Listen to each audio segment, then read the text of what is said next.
I am pleased to introduce Matt Enloe, who led our group at Oregon State University and is now in law school at the University of Chicago. He is newly a member of our brand new National Leadership Council. He generally knows his stuff, and today he's going to teach you a little bit about the art of necromancy. Minus the accent. Hi, everybody. My name is Matt. Today I'm talking about the art of necromancy, which is raising groups and members from the dead. And if you hear from a group that's not necessarily dead, that's great, because these are things that anybody can make use of. So let's get started. I'd like to tell you who I am and what I'm doing here. Like Gordon said, I am a student at the University of Chicago Law School. I graduated from Oregon State last year in 2015. I worked with a whole bunch of student groups during undergrad. I'm working with a whole bunch of student groups during grad school, and I've seen a whole lot of the good, the bad, and the ugly. I'm hoping that you can learn from my successes and failures, and that you can do even better than I have done. And so I'd like to start by asking you who you are and what you're doing here. It's a question that you should never stop asking yourself. I think that self-reflection is one of the most important parts of being a good leader. And the article in the background of this slide is perhaps my favorite article of all time. It's by Mark Edmondson. It's addressed to incoming freshmen in college, but I reread it every quarter for motivation because it's just a sublimely wonderful piece of writing. And I think it's got really good advice for making it through your tough times and being reminded and reminding yourself what you're doing here. So to start off, I'd like to say that dark magic is not to be trifled with. You're going to find a lot of allies, but you also find some enemies. And how you handle the interactions with the people who may or may not be on your side is going to really define who you are as a person, what kind of leader you are, and how the world sees you in your group. It's not going to be easy to do. Like, if you're bringing a group back from the dead, I'm sorry, it's not easy. It's at times really difficult, but it's so worth it in the end, and having that presence established long after you're gone is something that will live on in your stead and be your legacy. So just stay alive, because dying is easy, living is harder. I'd also like to say that there's no such thing as evil. The people who are against you now might be your allies in the future, but even if you assume that you're evil, you're doing them a great injustice, and you're doing yourself a great injustice, because we're all just human, and we're all just trying to get through this, and it's worth understanding what other people's perspectives are, where they come from, and how they got to those perspectives, so that you can make allies for the next day or the next 100 years, in the case of Alexander Hamilton and the United States. So we're going to start by opening our spellbooks and turning to page 394. Casting spells takes careful planning, so we're going to talk about establishing goals, identifying resources, developing a plan, and again, self-assessing. You should always be self-assessing. So you want to be a necromancer, not a mad scientist. Throwing things at the wall and seeing what sticks is all well and good, but it's not necessarily going to be the best choice of using your resources, the most efficient one. I come from Chicago. I would be remiss not to use the word efficiency at least once in my presentation.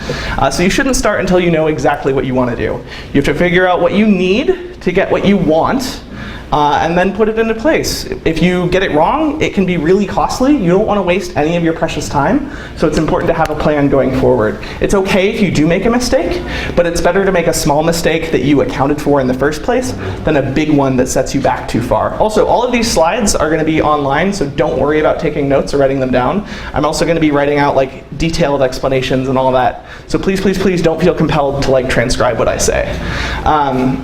And again, self-assess. Have our goals changed? Should they? It's important to make sure that you have goals that reflect what you want to do, who you want to be, and the current state of affairs, because the world changes around you, not necessarily for you. The next thing you have to do is gather your ingredients. Your school has a lot of resources. You should figure out what they are, and you should use them. The minority of the groups at any given school use the majority of the school's resources, the vast majority. Frequently this is Greek Life and other organizations that have been around for a really long time, so they not only know what the resources are, but how to get the most of them the fastest, and it's usually a first come first serve system, so you are in direct competition with other groups that are trying to get your school's resources. That's why it's so important to have a plan and know what dates those applications open, so that you can get on them as quickly as possible. You should check and make sure that you have document archives. We talked about documentation during the Leadership Delegations and Transitions workshop. There's another talk by Brian here later today that you should attend if you missed that one. Leadership, transitions, and delegation are really important stuff, and documentation is a good way to make sure that you know what you do going forward and that the people coming after you know what they're going to do. Finally, you want to make sure that you know how you're allowed to promote and recruit. Schools will have rules that tell you what you can't do, and while that's really useful for knowing like what your restrictions are, those rules are also the outer limit of like what you're allowed to do. Those tell you what your boundaries are, and you can push all the way up to those boundaries if you're so capable and have enough resources. The old gods are very picky. You might notice my shirt matches this slide. It's important to make plans for your goals, but things can and will go wrong at every step. Murphy's Law, what can happen will. And you have to think like a lawyer, right? I'm a law student. I would be, again, remiss if I didn't say you have to think like a lawyer. What they teach us in law school is not necessarily to like make the best argument or know what the law is or whatever, like, because the law is a thing that actually doesn't really exist. It only exists because we say it does. We have to expect the unexpected. We have to know how to react in any given situation. Given a certain set of facts, can we predict the outcome?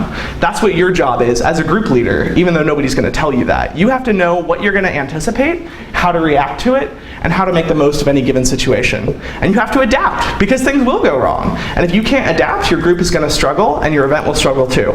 So again, all of this is very picky, or all of this is very tricky. The old gods are very picky, but if you do things carefully and you plan ahead, you'll be okay. Just self-assess as you go along. Is your plan worth fixing, or do you need a new one? And again, self-assess, self-assess, self-assess. It's the secret to success. Getting feedback from anyone and everyone is the best way that you can possibly make sure that you're doing the best you can.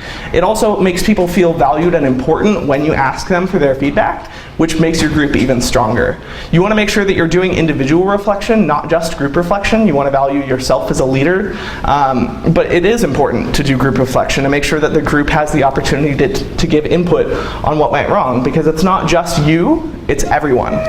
You want to make sure that you know what you learned. You want to make sure you know what you learned from others and what you can learn from others. And you want to ask yourself, how can we do better and how can we be better? Be better people, not just better leaders. So now let's talk about raising the dead. The first thing you have to do is find the individual people to make up your group, because a group is nothing without its members. So you have to come up with an elevator pitch, because everybody says you should always have an elevator pitch. Elevator pitches are the secret to getting a job, the secret to recruiting people, but you also have to abandon it, because if you just gave the same elevator pitch every single time you meet someone, it's going to get stale, you're going to get used to it, you're going to become complacent, and you're going to start losing yourself. So abandon it. Know what your elevator pitch is, but don't use it. Every group is different. Your group is going to be different than my group, is going to be different than the group of everybody else in the audience, and it's important to understand what the group's needs and goals are and react to them appropriately, again. And every person is different. So when you talk to all these people and you're trying to recruit them, you have to meet them at their level. Why should they care about your group? Who are they, who are you, and why do your interests align? So talk less, smile more. Let them do the talking. Understand that their position is what you have to understand to be able to get them to join your group. If you let them talk about themselves, they'll think that you're a better person and more likable. It's psychology, and it works really, really well. So magic is about stories, not sound bites. This is another reason why I don't like elevator pitches. Everybody loves a good story. Storytelling is one of the most effective means of persuasion that exists in the world, and it's really fun to do, especially once you get good at it. It's good practice for public speaking. If you want to come speak at SSACon, figuring out how to tell a good story is a great way to get there. And if you have ever been going around campus and you've seen the people with the clipboards, and they walk up to you and they're like, "Do you have a moment for..." And you're like, no, I have to get to class, I'm so sorry, good luck. You don't want to talk to those people. Like, you don't want to be a person with a clipboard because you don't want to talk to the people with the clipboards. You need a better way to approach people, a better means of recruiting, a better strategy than do you have a moment for, because they might have a moment for it, but they mostly won't. Nobody wants to interrupt their day to hear about something that they probably don't care about. IRL clickbait is just as annoying as online clickbait. I missed this morning's session, but I think you guys were tweeting about clickbait. Is that something that was happening? Yeah, sometimes it works. I mean, clickbait gets clicks, but it's really annoying to have someone like harass you over and over, like, click my link, join my group, whatever. Don't be that person. Be better than that person. Be savvier, be cooler, be someone that people want to talk to. You have to put some heart into it. People like people who like them. Listen to what they have to say, care about them, show that you are interested in them as a person, not just them as a resource, a utility for joining your group. So when you make the connection in terms of getting someone to join the group, nobody really knows what's going to happen. Nobody knows what the secret is for convincing someone, hey, this group is cool. It's different every single time. It's not well documented. Persuasion is really tricky stuff.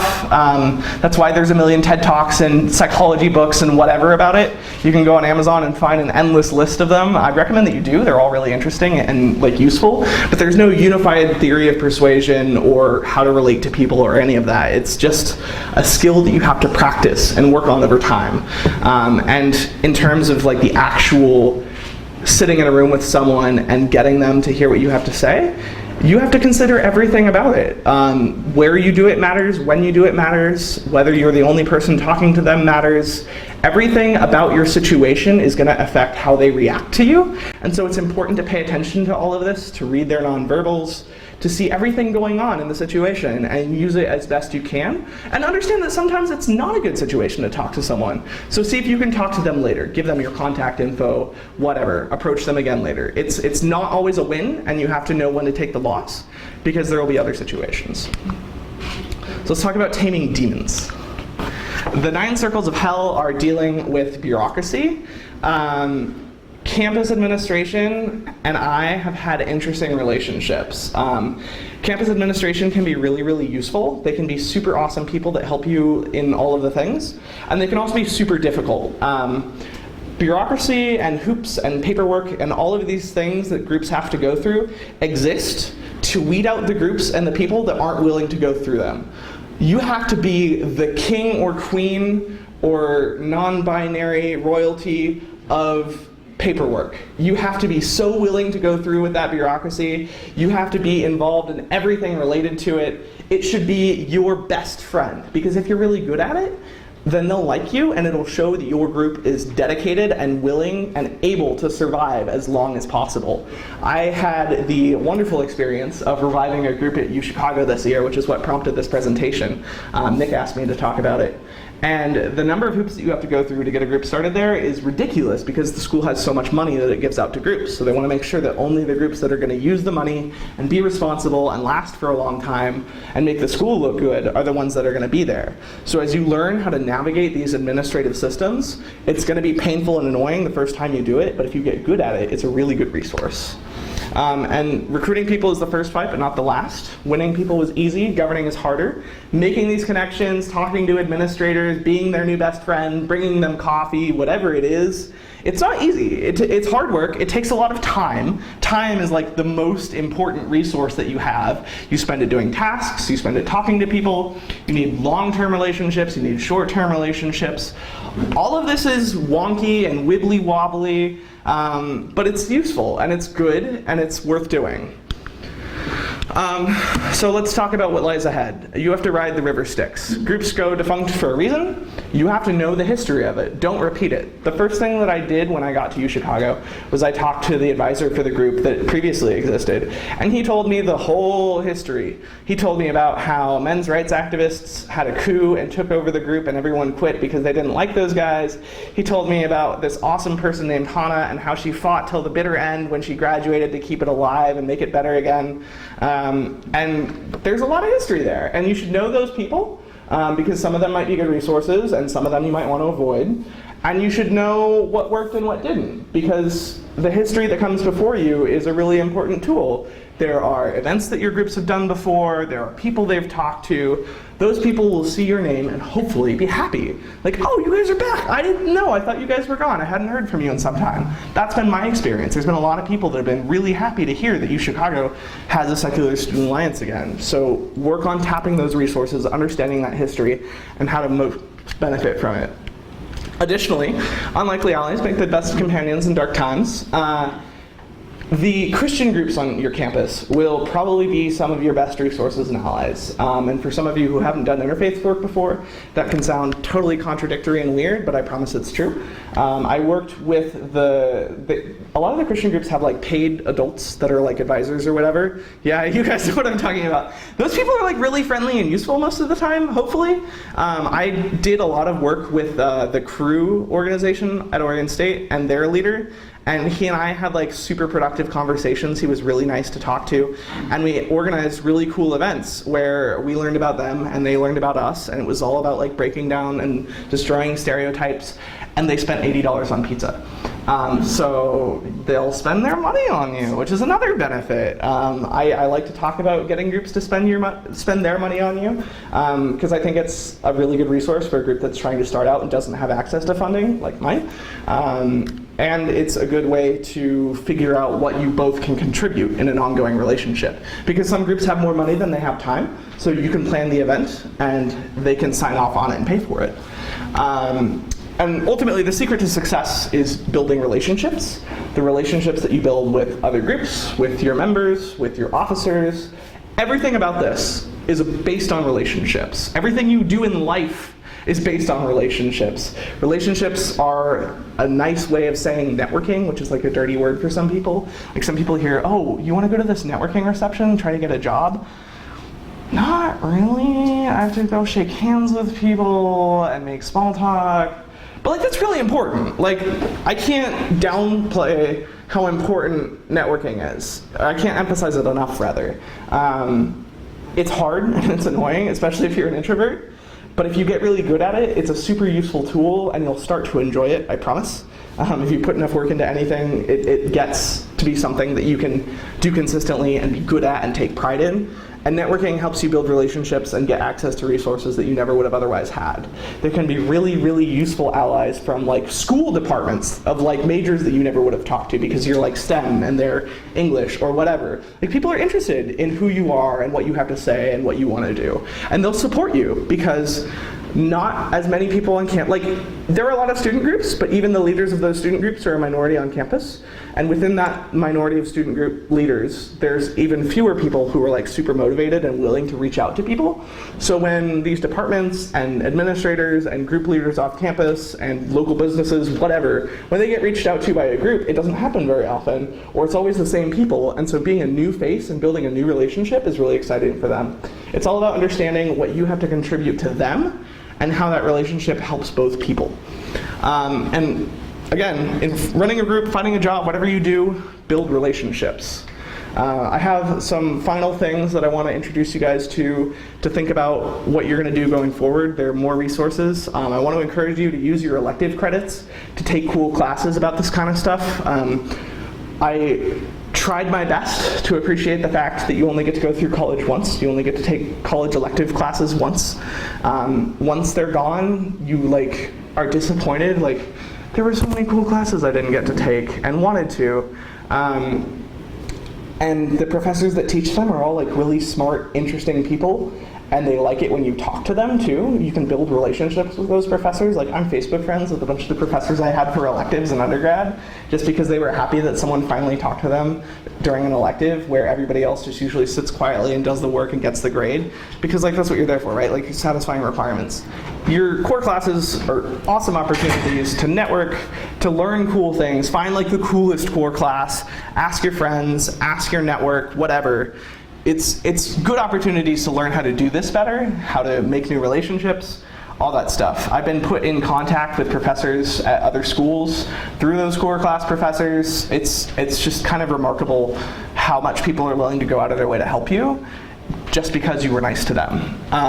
So these are some nice TED Talks. I also want to say, when in doubt, collect data. It's going to be useful later. I was talking to someone who's not here now yesterday morning, and he was asking me, well, we have this problem where our administration puts up posters for all the groups, and they keep putting our posters in places that like nobody sees them.